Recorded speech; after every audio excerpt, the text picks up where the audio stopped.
I grew up in a two-story white house on Cedar Street in Columbus, Ohio. The shutters were faded green, and the front porch sagged slightly in the middle as if it carried the weight of all the years we had lived there. To me, it was not just wood and nails. It was a diary written in walls and echoes. The stairs always knew my steps, creaking in rhythm as if they were sighing, "You're home." The kitchen smelled like cinnamon toast on winter mornings, like grilled cheese in the late afternoons, and like Sunday roast when the sun went down. My mother, Ruth, loved to keep the windows bright, scrubbing them until the glass looked almost invisible. My father, Mark, fixed every hinge, every doorknob, every loose nail, as though the house was a sacred trust he had been given. My sister, Amanda, the youngest of us, filled the halls with laughter that bounced around like it didn't want to leave. Growing up in that house, I never imagined the day would come when I would be forced out of it, not just physically, but in spirit. I thought home was forever. I thought family meant unshakable roots. But roots can be cut, and houses can spit you out. When I met Scott Cole in New York City, the ground shifted beneath my life in a way I had never felt before. Scott was unlike anyone I had ever met. He was quiet in the way that powerful people often are, as though he didn't need to prove anything. He really listened when I spoke.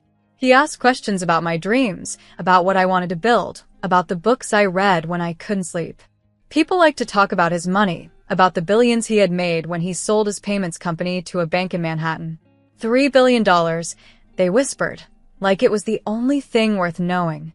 But I knew him in worn sneakers, in plain shirts, in the way he tipped waiters with a kind smile and slipped an extra $50 into the hands of a cab driver with 4 kids.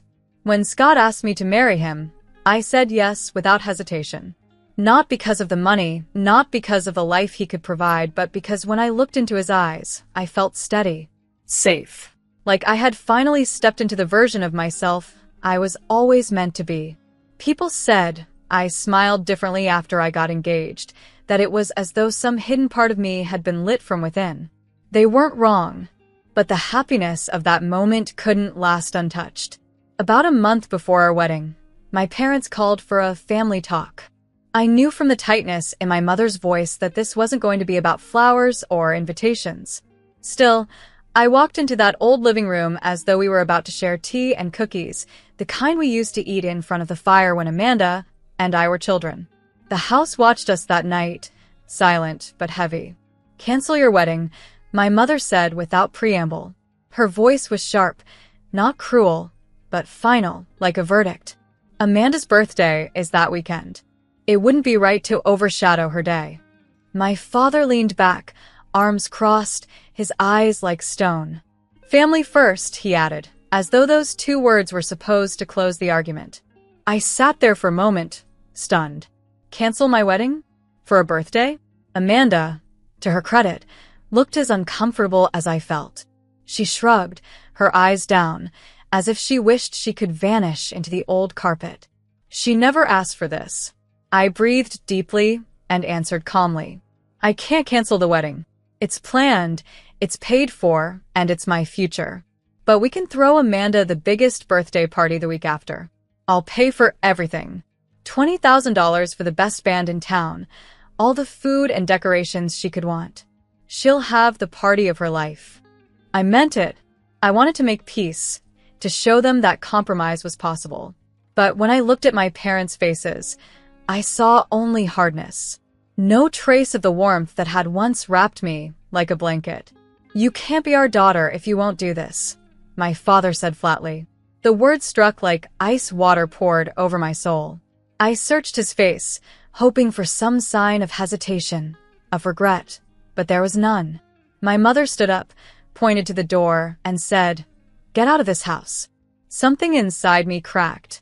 I picked up my coat, my hands trembling, but my spine straight. I walked past the crooked photograph of me at age 10, gap-toothed, smiling, holding Amanda's hand, and I left my keys on the hall table. The clink of metal against wood sounded like the end of something I had once believed would never break. On the curb outside, the night air bit into my skin.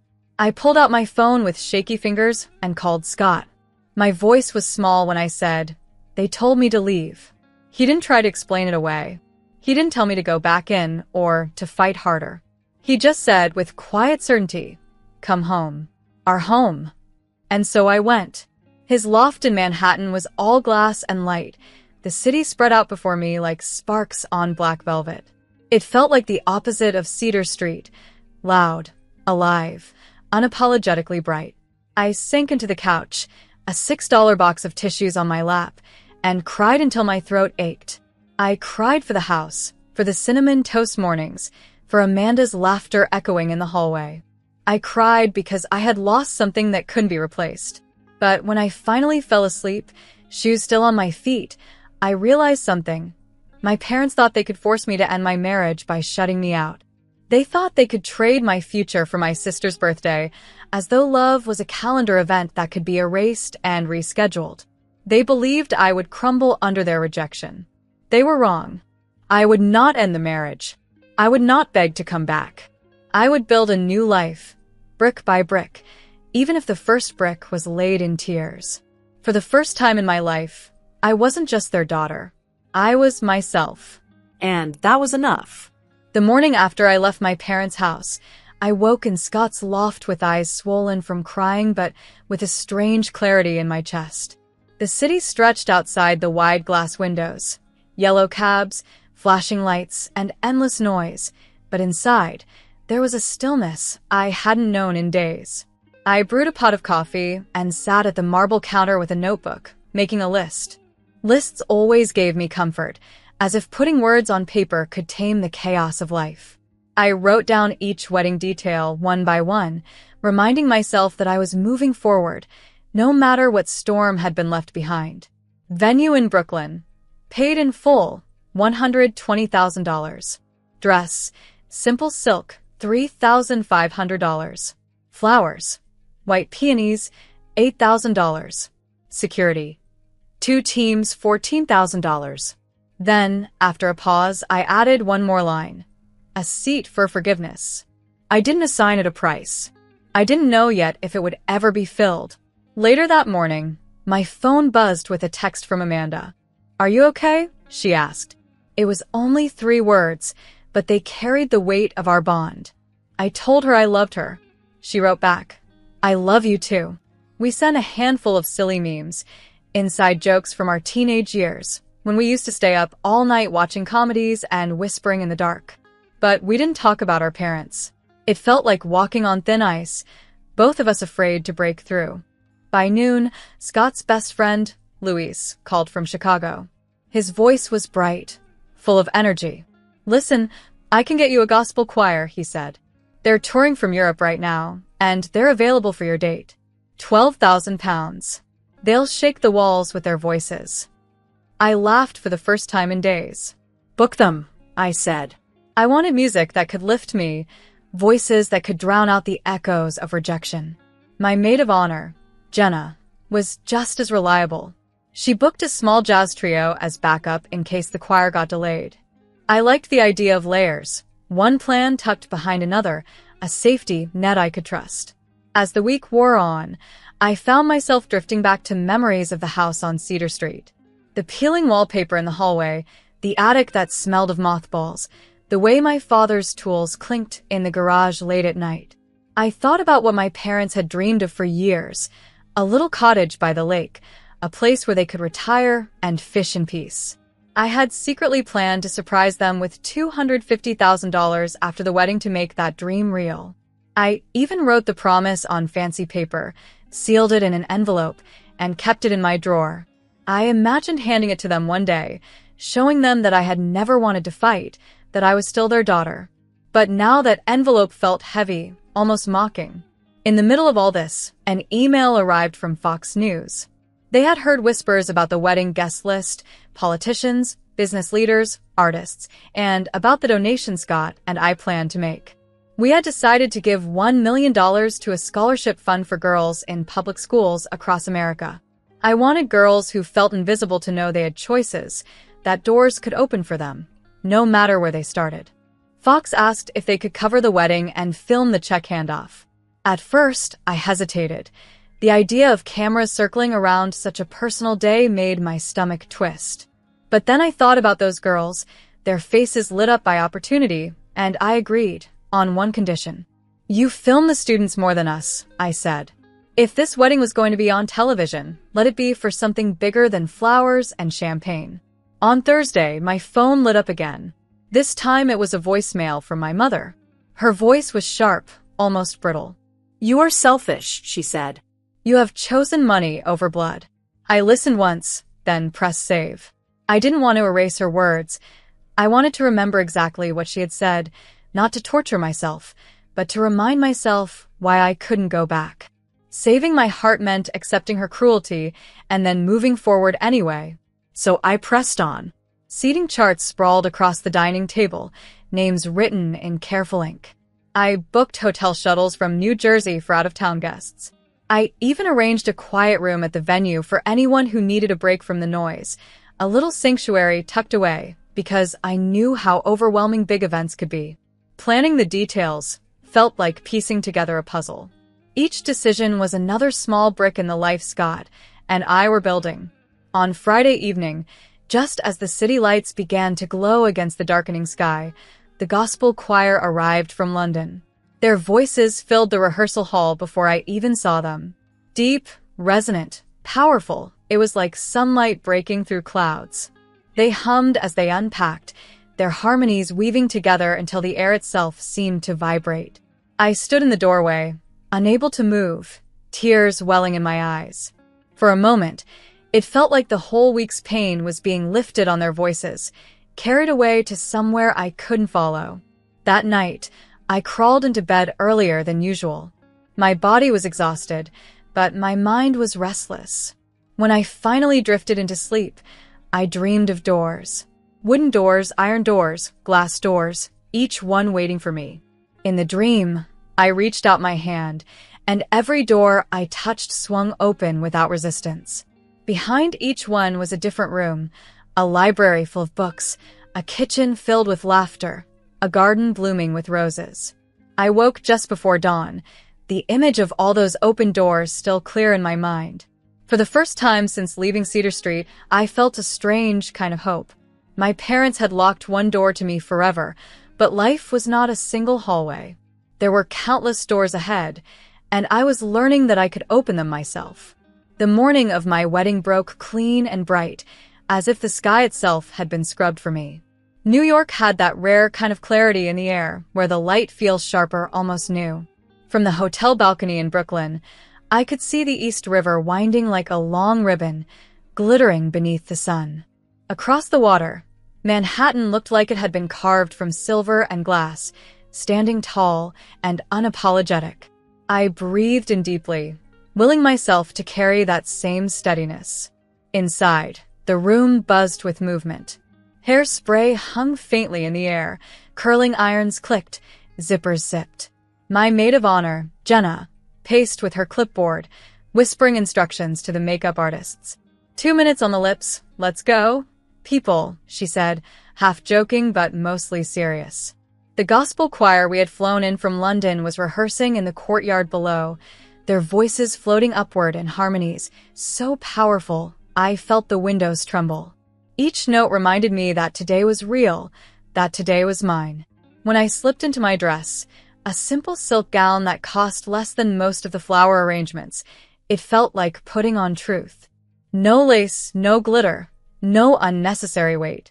Just clean lines and fabric that moved when I breathed. Scott had told me once that I looked like a sentence when I walked.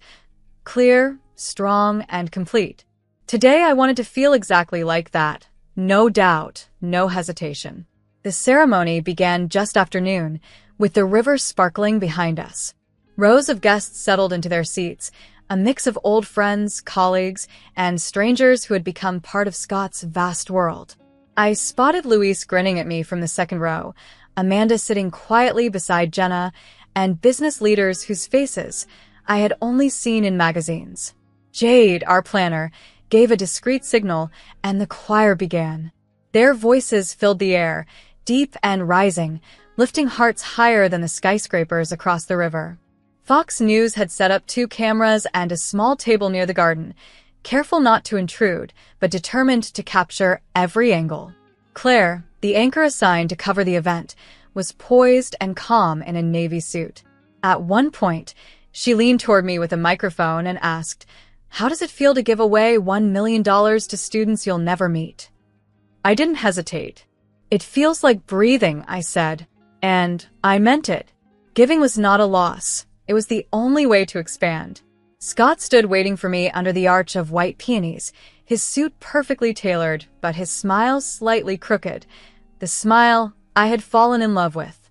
When he took my hands, he whispered, "We're here." Just those 2 words, but they held the weight of everything.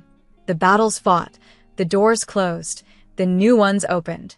My voice was steady as I repeated my vows, my promise to build with him, not just to love him. He spoke his vows with the quiet certainty of a man who had already kept them in his heart long before speaking them aloud. As the choir swelled behind us, Jade signaled to the jazz trio, and soft notes floated between the choir's powerful chords. The music was seamless, one sound melting into another like different shades of the same color.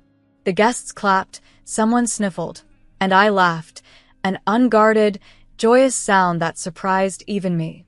For one suspended moment, I forgot the shouting in the house on Cedar Street, the slammed doors, the bitter words.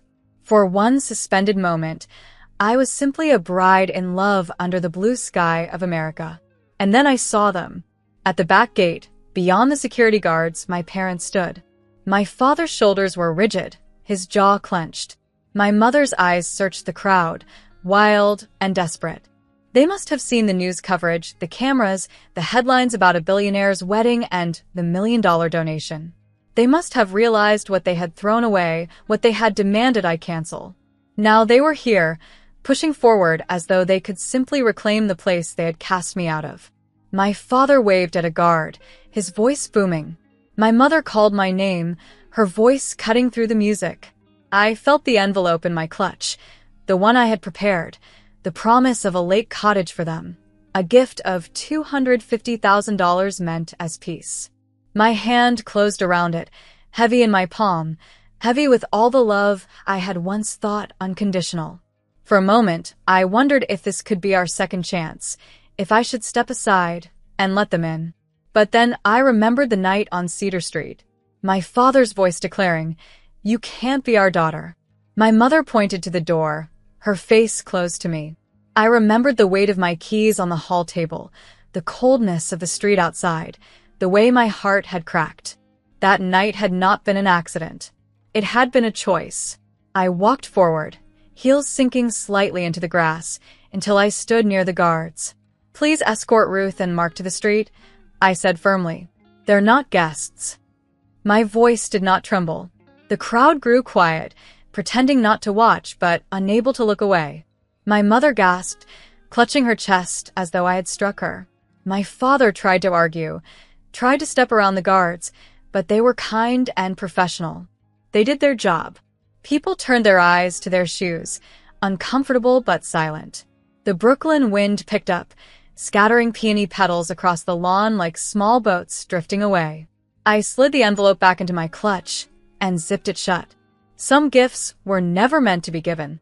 The rest of the afternoon carried on like a dream I both lived and observed. We cut the cake, its tiers frosted in pale ivory. We danced our first dance to a song that had carried us through late nights of planning, through arguments, through laughter. The choir sang again, their voices strong enough to wash the ache from my chest. Claire asked for one last shot of the choir with the river behind them, the skyline blazing in the background. I smiled for the camera, but when the lens lingered, I looked away. I didn't want the focus on me. I wanted it on the girls who would one day walk into classrooms they never thought they'd enter, who would read books they never thought they could afford, who would find their own doors swinging wide open.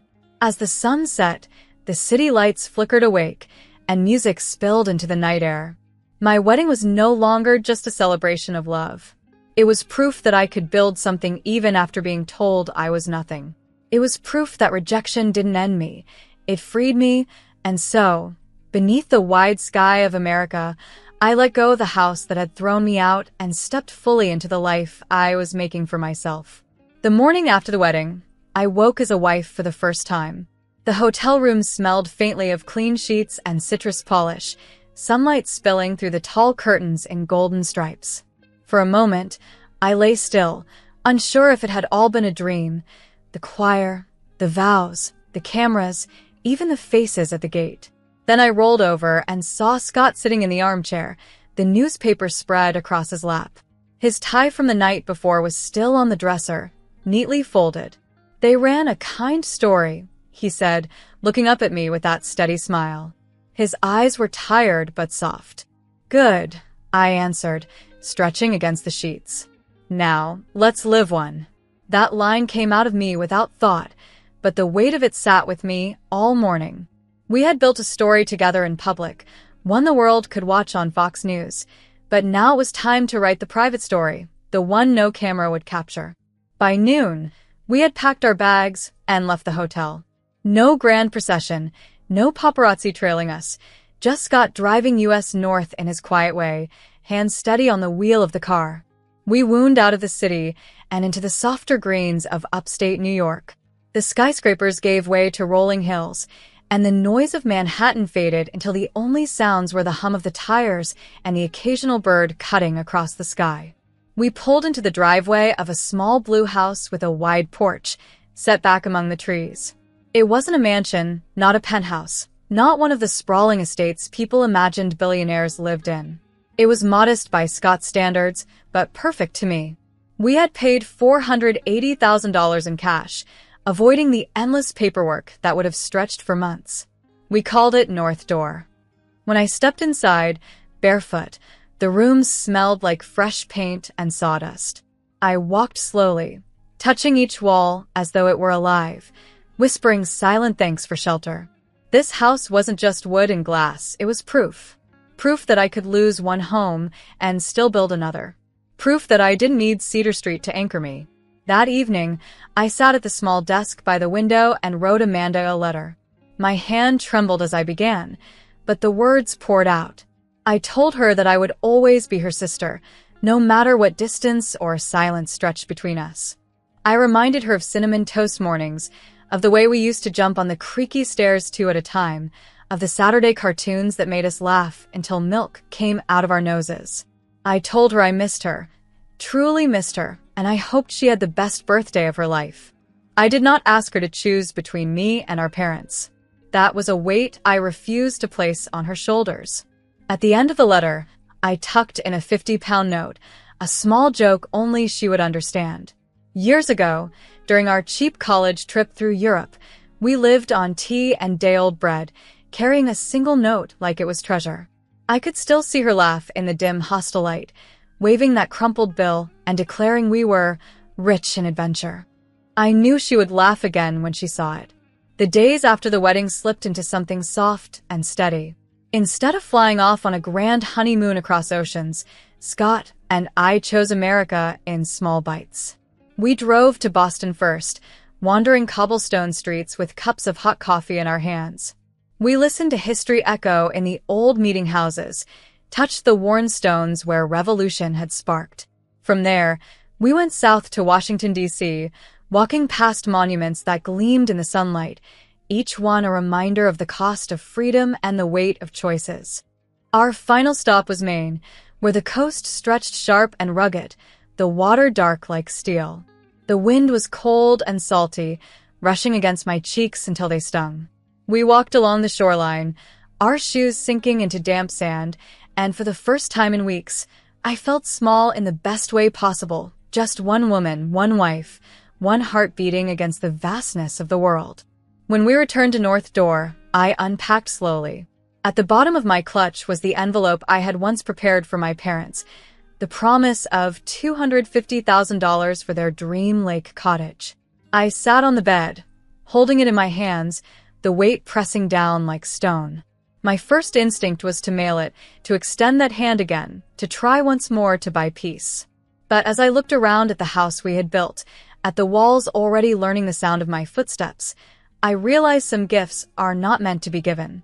I took out a box from the closet, labeled it "Not Today," and slipped the envelope inside. Some things need time. Some doors need knocking from both sides. Until that day came, if it ever came, I would not carry the burden anymore. In the weeks that followed, I planted a small garden in the yard, rows of lavender and rosemary that perfumed the air when I brushed past. I learned the rhythm of the porch boards beneath my feet, the way they groaned in the evening when the sun sank. I cooked dinner with Scott in our little kitchen, pasta boiling while jazz played low on the speaker. And every night, when the lights went out, I felt the silence of the house settle around us, warm and whole. I was no longer the girl who begged to stay in a house that pushed her out. I was the woman who built her own. My name is Emma Cole. I live in America. I carry $10 in my pocket for tips and a list in my head of who I love. I know what it feels like to be told I don't belong, and I know what it feels like to belong anyway. If my parents ever knock on my door, I might turn on the porch light. I might even let them step inside. But the rule is simple now. No one throws me out of my life. Not ever again.